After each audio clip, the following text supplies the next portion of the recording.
अपने शासनकाल में हजारों टीचर्स का फ्यूचर बर्बाद कर दिया। उनके परिवारों भारत माता की, भारत माता की जय जोहार। नमस्कार। बोरोरा आमार प्रणाम नेबेन। छोटोरा भालोबाशा। आप इतनी विशाल संख्या में यहां हमें आशीर्वाद देने आए हैं। मैं हृदय से बंगाल की जनता का अभिनंदन करता हूं। आज एवरेस्ट डे भी है। आज के दिन तेनजिंग नोर्गे जी ने एवरेस्ट पर अपना परचम लहराया था।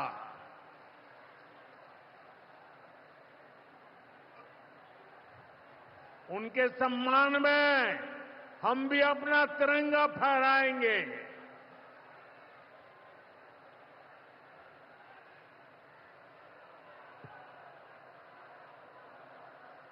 और आज ही महान स्वतंत्रता सेनानी रामानंद चटर्जी की जयंती भी है। ये महान संतानें हमें प्रेरित करती है, बड़े संकल्पों की सिद्धि के लिए हौसला देती है। साथियों, 21वीं सदी में भारत नए सामर्थ्य के साथ समृद्धि की नई गाथा लिख रहा है। आज देश का हर नागरिक भारत को विकसित राष्ट्र बनाने के लिए जुटा है, दिन रात जुटा है। और विकसित भारत बनाने के लिए पश्चिम बंगाल का भी विकसित होना बहुत जरूरी है। और इसलिए पश्चिम बंगाल को भी नई ऊर्जा के साथ जुटना है। बंगाल को फिर उसी भूमिका में आना होगा जो कभी यहां की पहचान थी। इसके लिए जरूरी है कि पश्चिम बंगाल फिर से नॉलेज का, ज्ञान विज्ञान का केंद्र बने। बंगाल मेक इन इंडिया का एक बहुत बड़ा सेंटर बने। बंगाल देश में पोर्ट लेड डेवलपमेंट को गति दे। बंगाल अपनी विरासत पर गर्व करते हुए, उसे संरक्षित करते हुए तेज गति से आगे बढ़े। साथियों, केंद्र की भाजपा सरकार इसी संकल्प के साथ काम कर रही है। भाजपा पूर्वोदय की नीति पर चल रही है। बीते दशक में बीजेपी सरकार ने यहां के विकास के लिए हजारों करोड़ों का निवेश किया है। अब से कुछ देर पहले यहां सिटी गैस डिस्ट्रीब्यूशन नेटवर्क का शुभारंभ भी हुआ है। केंद्र सरकार के प्रयासों से ही कल्याणी एम्स बना है। न्यू अलीपुरद्वार और न्यू जलपाईगुड़ी जैसे रेलवे स्टेशनों का पुनर्विकास किया जा रहा है। बंगाल की व्यापारिक गतिविधियों को उत्तर भारत से जोड़ने के लिए डेडिकेटेड फ्रेट कॉरिडोर बन रहा है। कोलकाता मेट्रो का अभूतपूर्व विस्तार किया गया है। ऐसे अनेक प्रोजेक्ट हैं जो भारत सरकार यहां पूरे करवाने का प्रयास कर रही है। भाजपा सरकार ईमानदारी से सबका साथ सबका विकास के मंत्र को लेकर बंगाल की प्रगति के लिए समर्पित है, क्योंकि बांग्लार उदय तबई विकसित भारतेर जय। साथियों, ये समय पश्चिम बंगाल के लिए बहुत अहम है। ऐसे में पश्चिम बंगाल के हर नौजवान पर, आप सब पर बहुत बड़ा दायित्व है। आप सबने मिलकर के बंगाल का भविष्य तय करना है। आज पश्चिम बंगाल एक साथ कई संकटों से घिरा हुआ है। एक संकट समाज में फैली हिंसा और अराजकता का है। दूसरा संकट माताओं बहनों की असुरक्षा का है। उन पर हो रहे जघन्य अपराधों का है। तीसरा संकट नौजवानों में फैल रही घोर निराशा का है। बेतहाशा बेरोजगारी का है। चौथा संकट घनघोर करप्शन का है।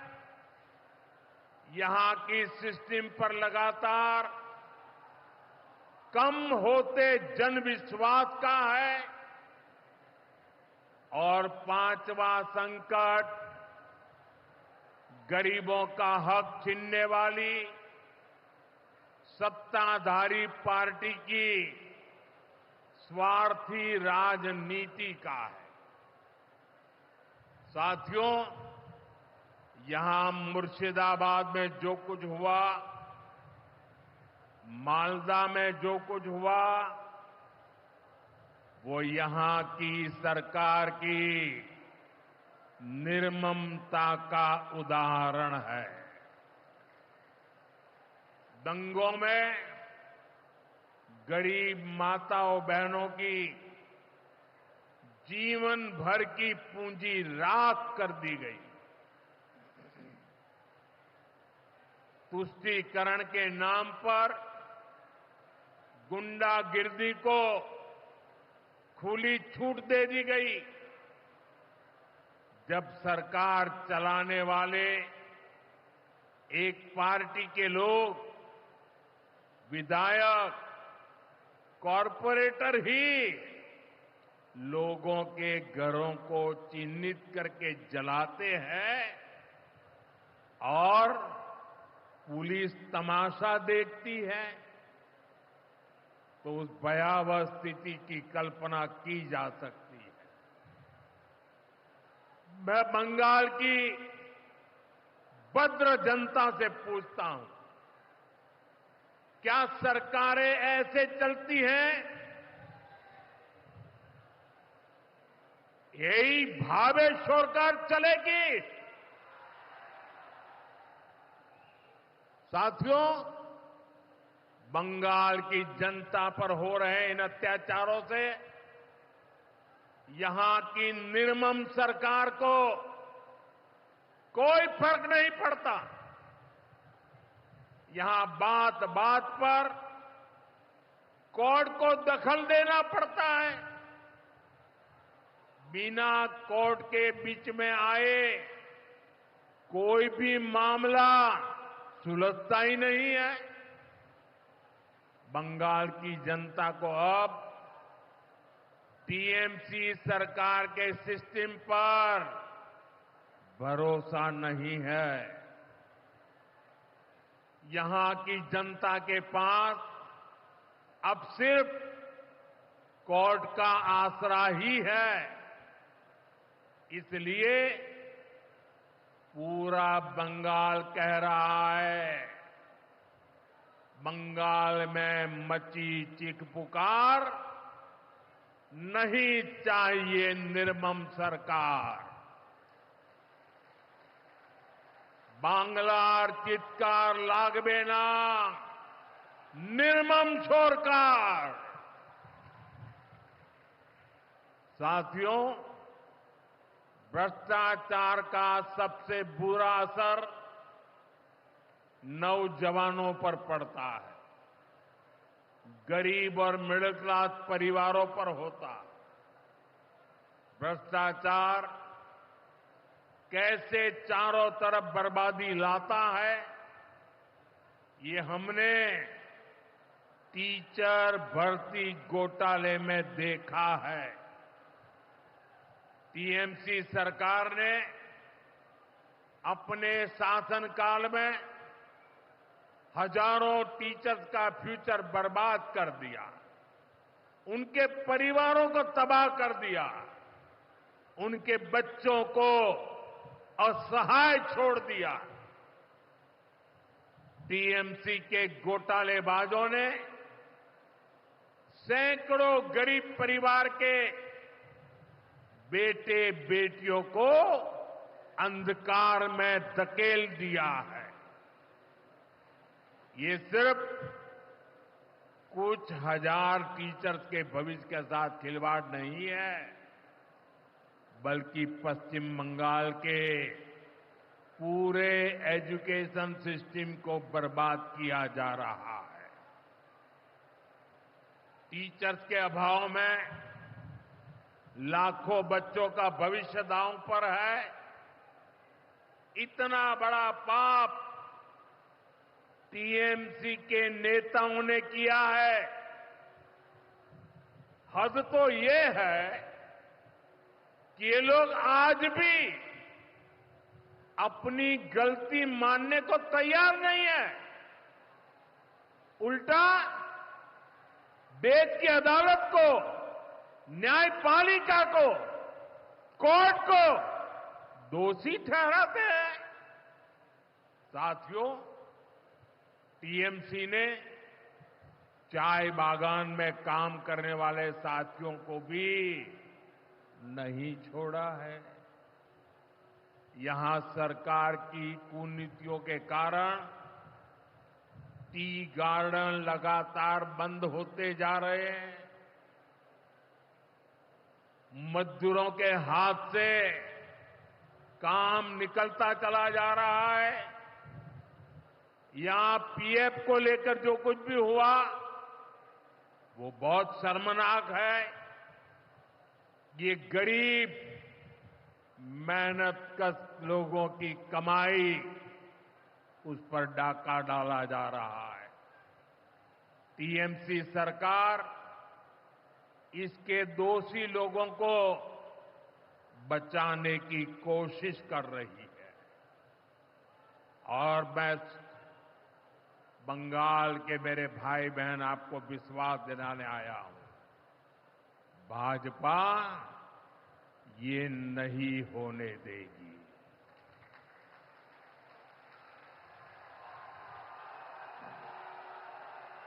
साथियों, राजनीति अपनी जगह पर है, लेकिन गरीब, दलित, पिछड़े, आदिवासी और महिलाओं से टीएमसी क्यों दुश्मनी निकाल रही है?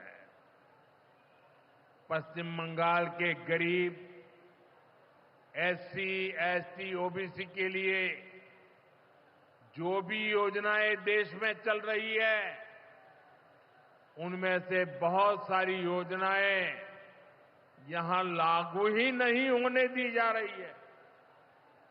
पूरे देश में करोड़ों लोगों को आयुष्मान योजना के तहत मुफ्त इलाज मिल चुका है, लेकिन मुझे दुख के साथ कहना पड़ रहा है, इसका फायदा पश्चिम बंगाल के मेरे भाई बहनों को नहीं मिल रहा।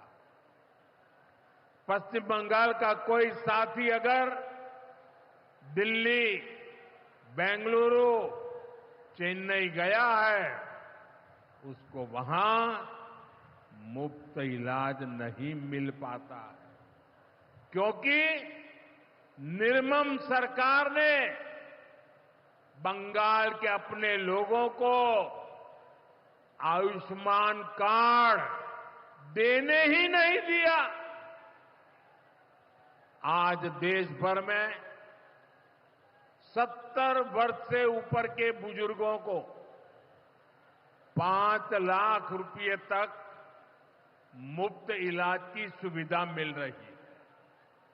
मैं तो चाहता हूं कि पश्चिम बंगाल में भी 70 वर्ष से ऊपर के सभी बुजुर्गों को मुफ्त इलाज की सुविधा मिले,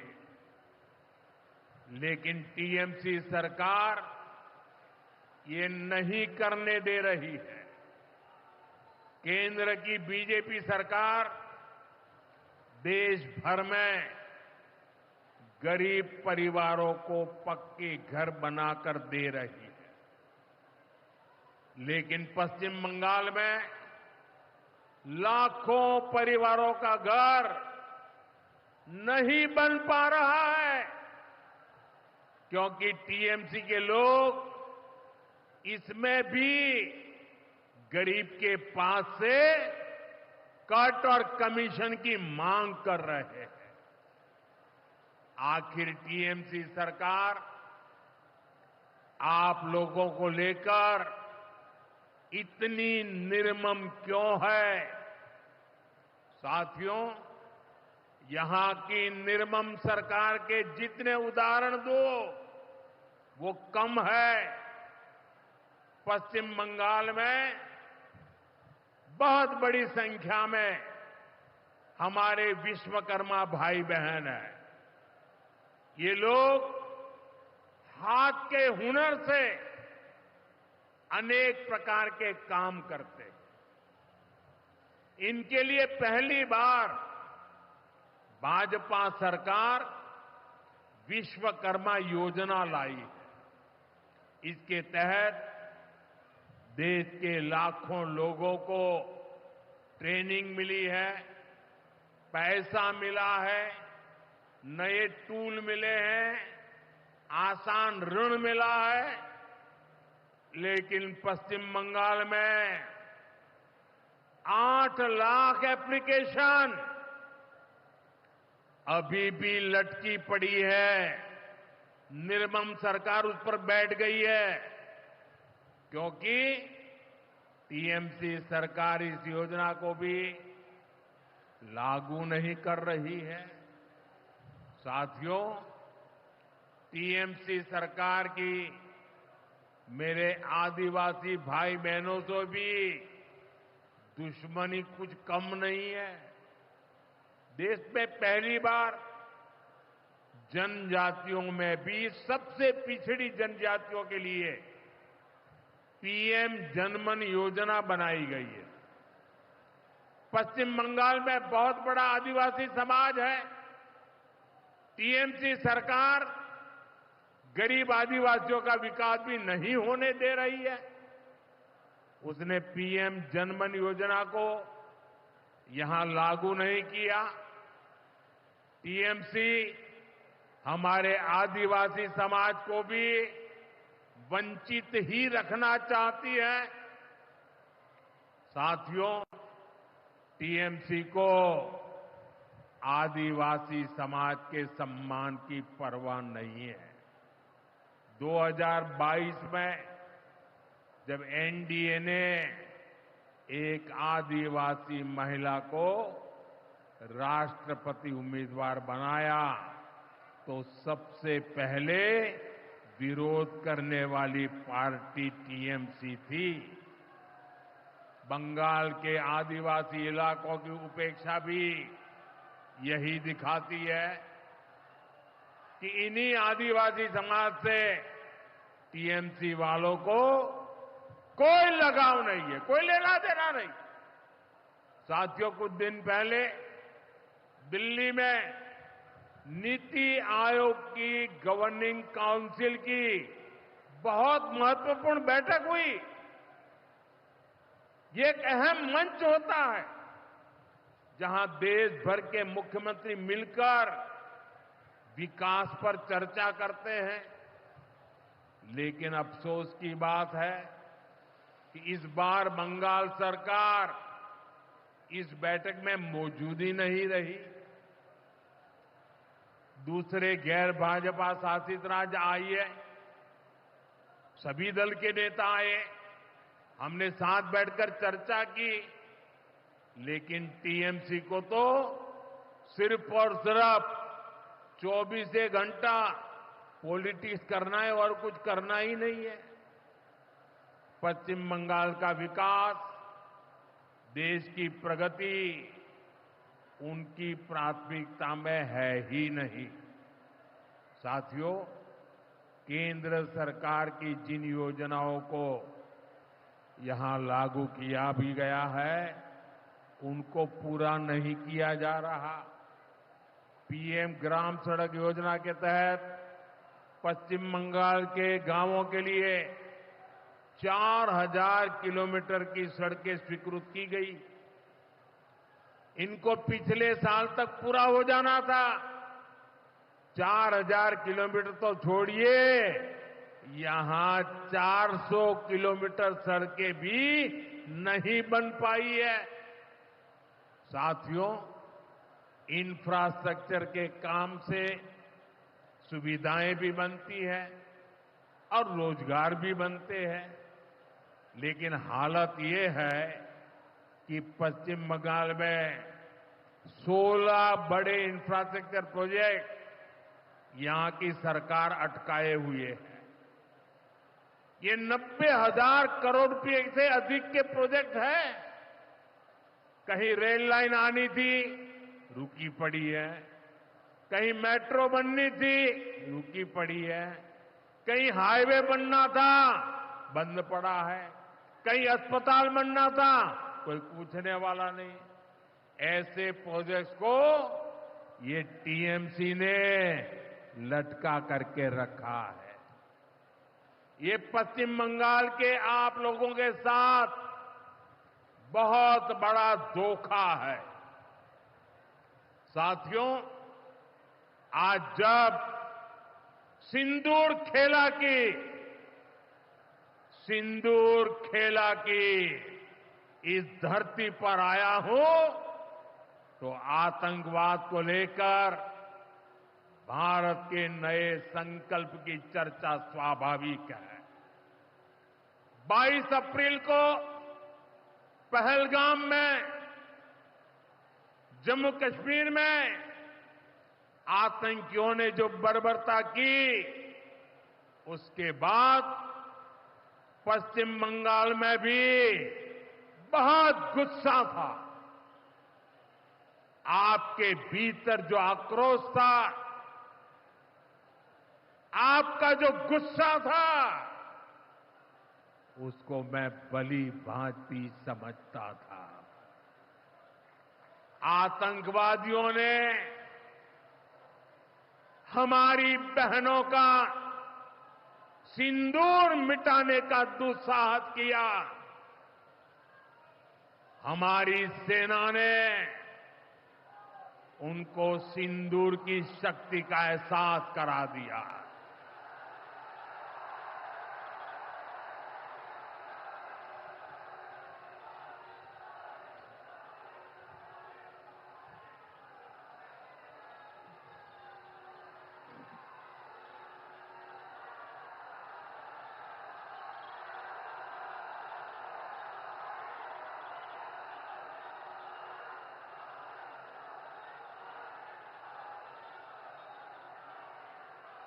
हमने आतंक के उन ठिकानों को तबाह किया जिनकी पाकिस्तान ने कल्पना तक नहीं की थी। साथियों, आतंक को पालने वाले पाकिस्तान के पास दुनिया को देने के लिए कुछ भी पॉजिटिव नहीं है। जब से वो अस्तित्व में आए हैं, तब से ही उसने सिर्फ आतंक को पाला है। 1947 में बंटवारे के बाद से ही उसने भारत पर आतंकी हमला किया। कुछ सालों के बाद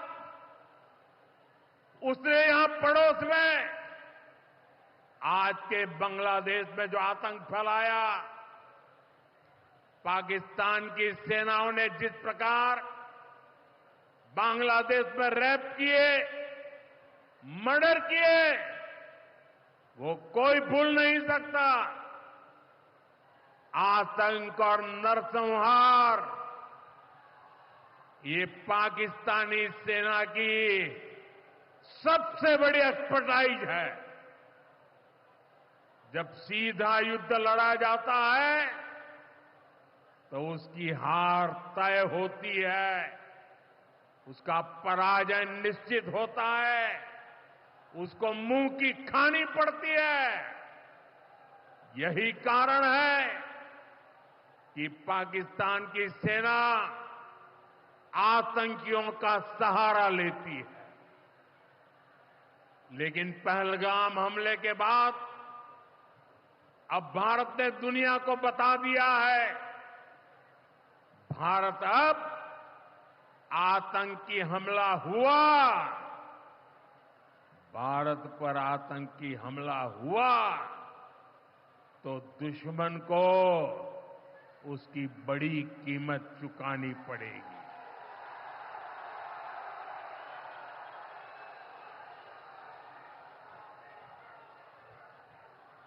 और पाकिस्तान समझ ले, 3 बार घर में घुस करके मारा है तुम्हें।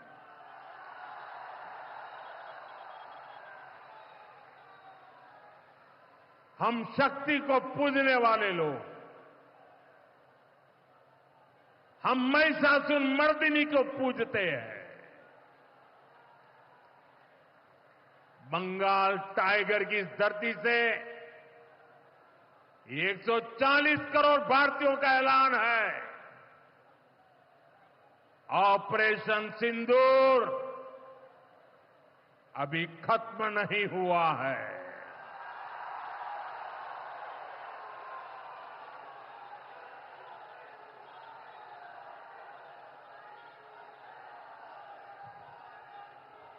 साथियों,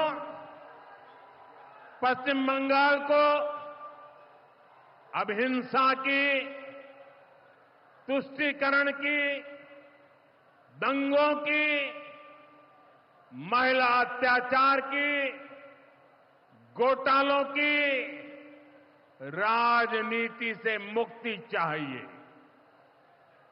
अब पश्चिम बंगाल के सामने भाजपा का विकास मॉडल है। आज भाजपा देश के कई राज्यों में सरकारें चला रही है।